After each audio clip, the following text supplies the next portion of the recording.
Hello and welcome to Through the Bible with Les Feldick. An Oklahoma rancher and farmer, Les Feldick has been teaching homestyle Bible classes for 20 years in Iowa, Oklahoma, and Texas. Les Feldick's unique style of Bible teaching has made the books of the Bible come to life. When Les is teaching, it's so interesting that people say time just seems to fly by. And now, here is Les Feldick.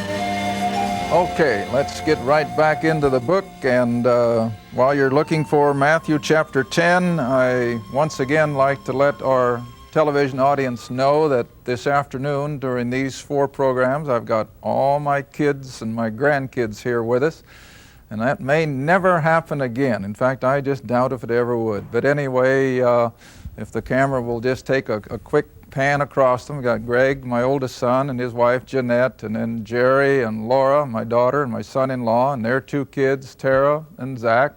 And then way at the back is my youngest, Todd, and his wife Kimberly, and their 2 little babies. They're presently living out in Washington State at Pullman.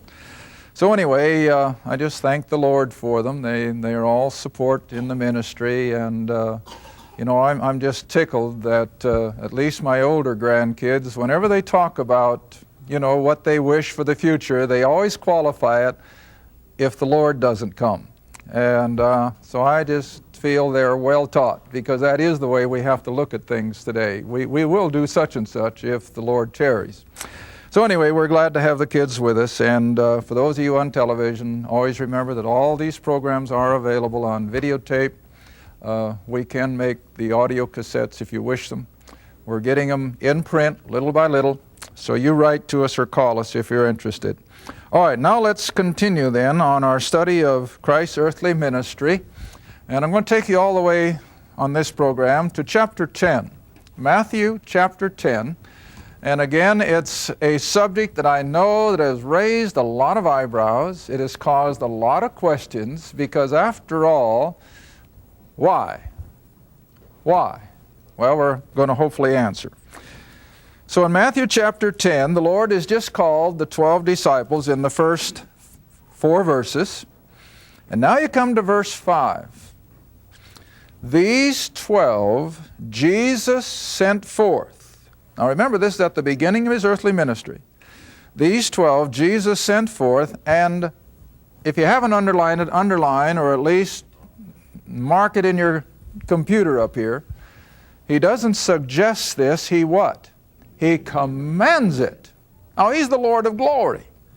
And when he commands, you can't get any higher authority than that. And so he commanded them, saying, go not into the way of the Gentiles, and in any city of the Samaritans enter you not. Now, the Samaritans at this point in time, you see, were half-breed Jews.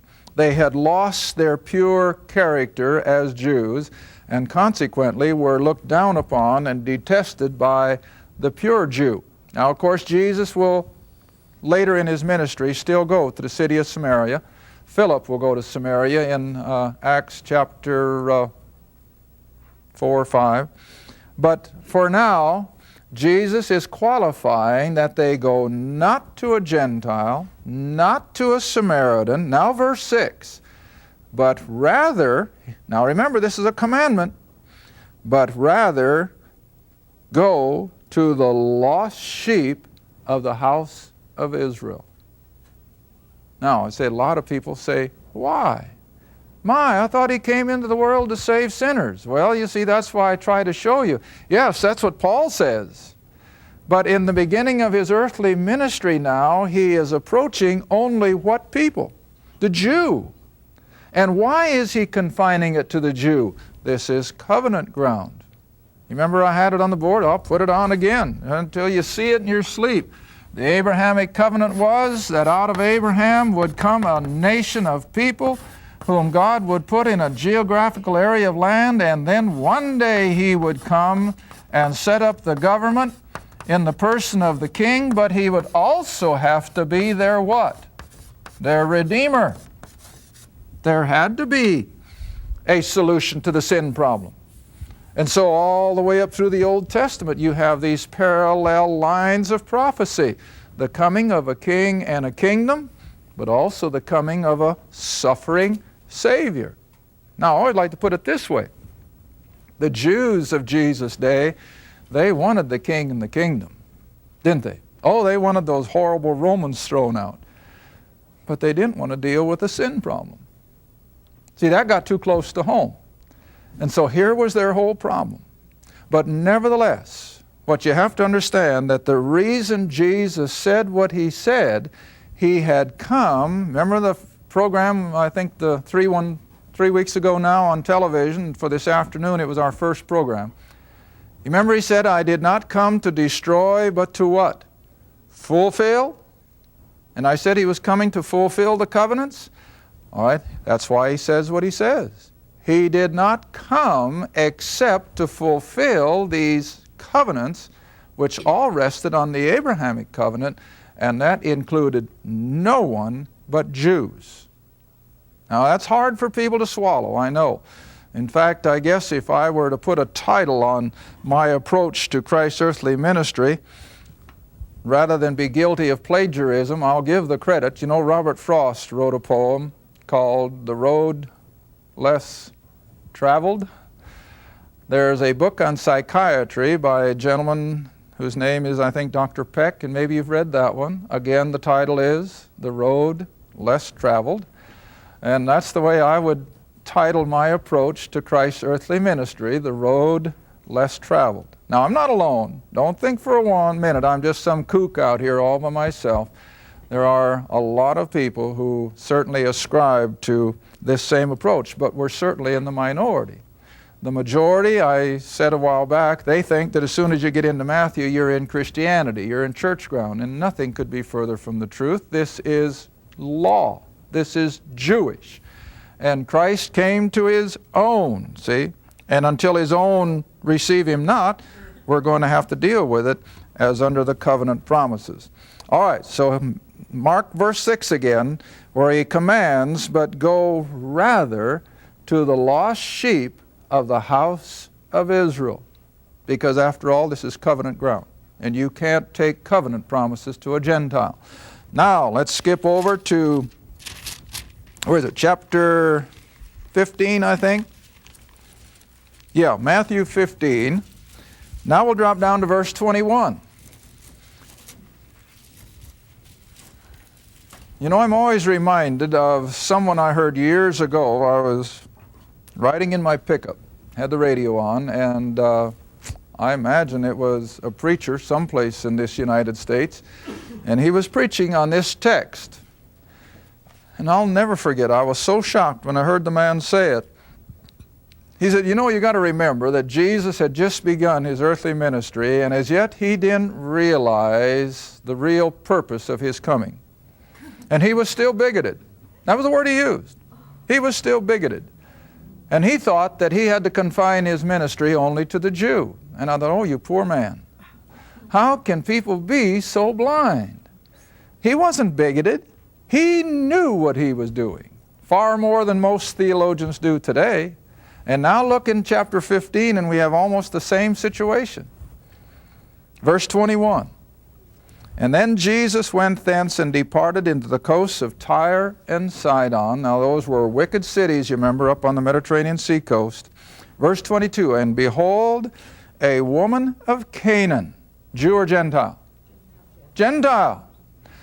So a woman of Canaan came out of the same coasts or borders, and they cried unto him, saying, have mercy on me, O Lord, thou Son of David. My daughter is grievously vexed with a demon.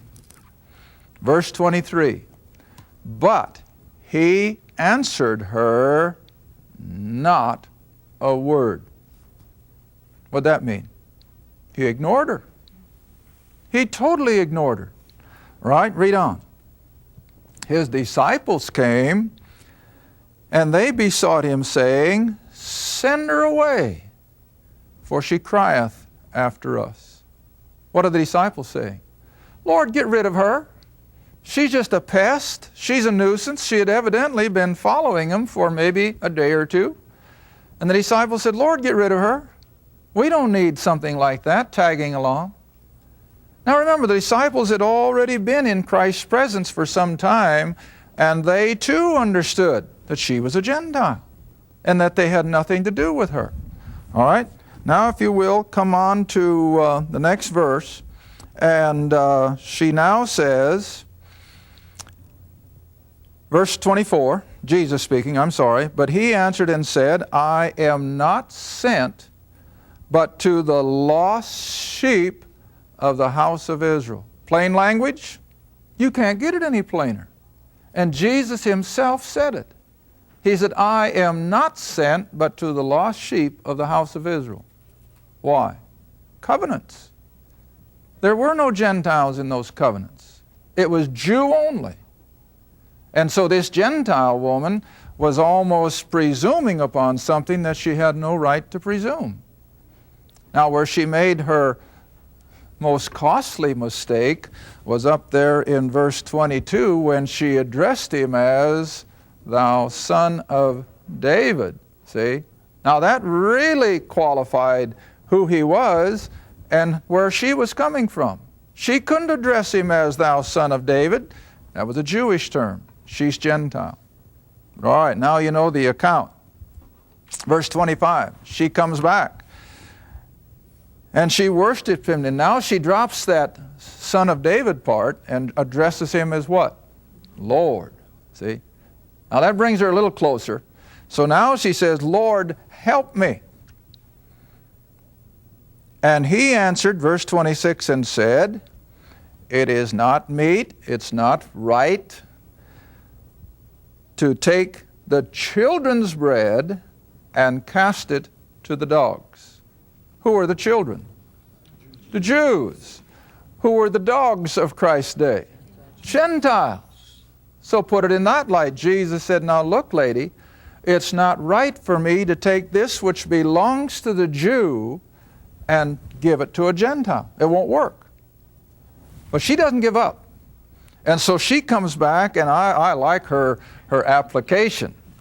And she said, truth, Lord, yet the dogs eat the crumbs that fall from their master's table. I used to have a little house dog that would sit right beside me when I ate, and I bet most of you do too.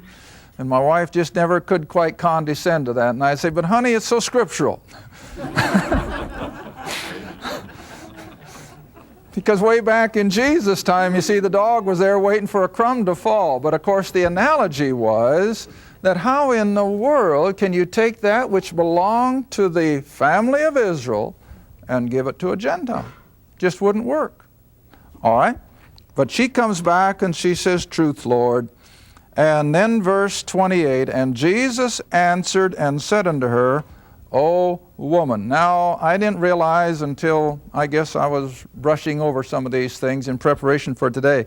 The word woman, as it's used here, and as Jesus addressed Mary, woman, was not, as we would think of it today, as more or less a degrading term. In other words, you wouldn't call somebody woman if you respected her. But in the Greek, it was a term of respect. See? So when Jesus referred to as woman, he was not putting her down, he was respecting her person. And he says, woman, great is thy faith. Now, in contrast to the Jew, can you see that it was? See, the Jew couldn't condescend to acknowledging that this Nazarene was the son of David. But this Canaanite woman did. All right, now I'm going to make a point. This is only one of two Gentiles that Jesus ministers to in his whole earthly ministry. Only two. This Canaanite woman and a Roman centurion. Other than that, there is no account that he had anything to do with Gentiles. Now, to prove my point, that's what I always have to do, using the book. Go with me to John's Gospel, chapter 12. Now this, of course, is just before his crucifixion. He's come through his whole 3 years of earthly ministry, trying to convince the Jew that he was the Christ, knowing full well what Israel was going to do. knowing full well that he was going to go to that Roman cross and that he would suffer for the sins of the world. He knew that. Now in John's Gospel, chapter 12, the crowds are already gathering from all over the then known world for the feast of Passover. Verse 20, and there were certain Greeks, Gentiles, among them that came up to worship at the feast. Now, it doesn't necessarily mean that they came to worship, but just like when we were in Jerusalem on the Sabbath morning, our guide took us down to the Wailing Wall, and we, like tourists, you remember, took our cameras and our gawk, and we watched these Jews going through their worship and so forth at the Wailing Wall out of curiosity. And I think you have the same thing here. I think Gentiles would mingle amongst these Jewish crowds more or less to witness this, what was going on amongst these worshiping Jews. It was probably quite, what shall I say? I think it was quite a phenomenon. But whatever. There were Greeks among those that came up to worship at the feast.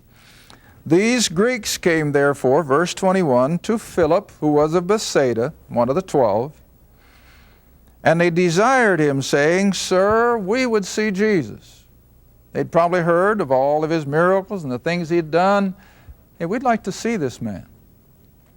Now, Philip, remembering only too well what had happened back there in chapter 10, what had happened in chapter 15, he knows he can't just bring a group of Gentiles into Christ's presence, but he doesn't want to totally take the responsibility for not doing it alone, so who does he go to? Andrew, next verse. And so Philip tells Andrew, hey, there's Greeks that want to see Jesus. What are we going to do? Can't you just picture it? Boy, he was in a dilemma. He's never had to do with Gentiles before. And no doubt Andrew said, well, at least let's go in and tell him. Let's not us take the responsibility for turning him away. And so, next verse, Philip comes and tells Andrew and Philip tell Jesus. Now remember what they tell him. There's Greeks that want to see you. Now look at Jesus' answer. It certainly wasn't, take me to them. It certainly wasn't, bring them to me.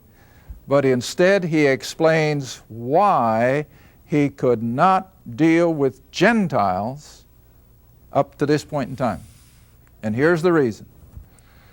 And Jesus answered them, saying, the hour is come. It's upon us. Now remember, this is just before the crucifixion. They're already gathering for the Passover. The hour is come that the Son of Man should be glorified, which of course took place at his death, burial, and resurrection. Verily I say unto you, except or unless a kernel, or a corn in the King James, but it's really a kernel, except a kernel of wheat fall into the ground and die, it abideth alone. But if it die, it bringeth forth much fruit. All right, now we're all living in enough of a rural area of the country that we understand that before a seed can germinate, it has to be taken out of its container and it has to be placed into the ground where it can receive moisture and sunlight. And then before that seed can sprout new life, what has to happen to it? It dies. That seed, for all practical purposes, dies. Out of the death of that seed then comes new life, and like Jesus said then, 100-fold. Picture a kernel of wheat. One kernel. It's buried. Now, I know some may germinate laying on top of the ground, but a good farmer won't just throw his seed on top of the ground. He'll plant it. And when you plant something, you what? You bury it. And Paul uses that analogy in Romans 6, that unless we have been planted in the likeness of his death, what does it mean? Unless we've been buried with him, see, we cannot have new life. There has to be that experience of death. before you can have new life. All right, now this is what Jesus is explaining. That up until his death, burial, and resurrection, he could not be the true object of faith to a Gentile. He was on covenant ground. And on covenant ground, he had to deal only with the Jew. Now let me show you a verse in Paul. Ephesians. And this shocks people. That's why I like to teach. I like to see people see what the book says and then see their look of surprise. Now here's another one. Ephesians chapter 2, verses 11 and 12. And you don't need a theological degree to understand it. It's plain English. Just as plain as it can get. And yet I wonder how many people even know these verses are in their Bible. And that's why I have to use it when I point out that Jesus did not deal with Gentiles. Now look at it. Ephesians 2, verse 11. Wherefore Paul writes, and remember now, Paul is writing to Gentile believers. Ephesus was a Gentile city, it was a Gentile church. And to these Gentile believers he says, remember that you, being in times past Gentiles in the flesh. You see that? Who are called uncircumcision by the circumcision in the flesh made by hands. Now, to qualify that, who were the circumcision? The Jews. What did they call Gentiles? Uncircumcised dogs, a lot of the time. All right, so Paul is referring to that. You Gentiles who were referred to as uncircumcised by the Jew. Verse 12, that at that time, what time? While God was dealing with his covenant people, the Jew, including Christ's earthly ministry, that at that time you, Gentiles, were without Christ, aliens from the commonwealth of Israel. They were not citizens. Strangers from the covenants of promise. See how plain this is? With or having no hope and without God in this world. I didn't write that. Paul, under the inspiration of the Spirit, wrote it, and he said that you Gentiles were not in the covenant promises. You were not citizens of the nation of Israel. And so while God was dealing with Israel on the basis of the covenants, which would be from Genesis 12 until I maintain Acts chapter 9, where was the Gentile? Outside. And that's why Jesus did not take these Greeks, because he could not be the object of their faith until he had died the death of the cross, been buried, and risen from the dead. Now it's interesting in that same light. You all know the story of Jonah.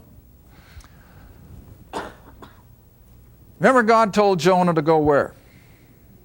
Nineveh. What kind of a city was Nineveh? Gentile. All right, now Jonah was of the same mindset, you see, that Peter was in Acts chapter 10 when the Lord told him to go to Cornelius. Did Jonah want to go to Nineveh? Well, you know he didn't. In fact, he was so adamant against going to Nineveh, which was a little to the east and then up to the north from Jerusalem. He takes a ship and tries to go where? West, out on the Mediterranean. And now you know the story of Jonah. They throw him overboard, because they know he's the cause of all their trouble. But in the process of his being thrown overboard, a great fish takes Jonah, about like an Oklahoma bass would take a minnow. And Jesus refers to the account of Jonah himself, so we know it's true. But in type now, in picture, what happened to Jonah when the great fish swallowed him? Well, for all practical purposes, he died. How long was he in the belly of the fish? 3 days and 3 nights. In fact, Jesus made that same allusion. As Jonah was in the belly of the great fish, so also shall the Son of Man be in the heart of the earth 3 days and 3 nights. All right, after the 3 days and 3 nights, what did the fish do with Jonah? Pitched him back up on shore, brought him back to life for all practical purposes. In type, a resurrection. Now then, after experiencing death, burial, and a resurrection, now where can Jonah go? To the Gentile. And that's where he went. And what happened? Nineveh repented in sackcloth and ashes. But you see, Jonah was not a fit servant until he had fulfilled the type. And so that's what Jesus is saying, that until he had experienced death, burial, and resurrection, he could not be the object of faith for the mass of the Gentile world. But he has. And so now then, are you still in Ephesians chapter 2? All right, now look at verse 13. See, we don't want to leave you with verse 12. That's hopeless. But oh, look at the next verse. But. You know, I've told my classes for 20 years, that little 3-letter word is one of the most important words in Scripture.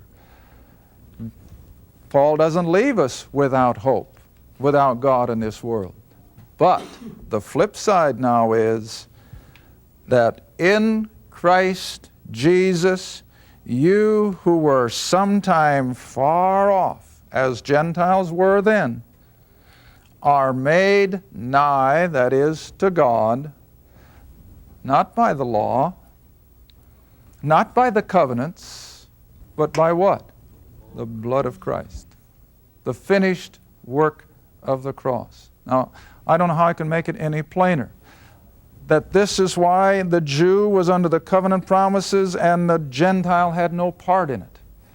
But when Israel refused it and rejected it, God set him aside temporarily, not forever, remember, but temporarily, and he turns to the Gentile in grace. And remember in the last program we pointed out the difference between law and grace? All right, now then in grace, based upon this death, burial, and resurrection, God now can impart salvation to the whole human race. He doesn't confine it to the Jew, he doesn't confine it to the Gentile, but it goes to all. Thank you for watching Through the Bible with Les Feldick, a weekly Bible study.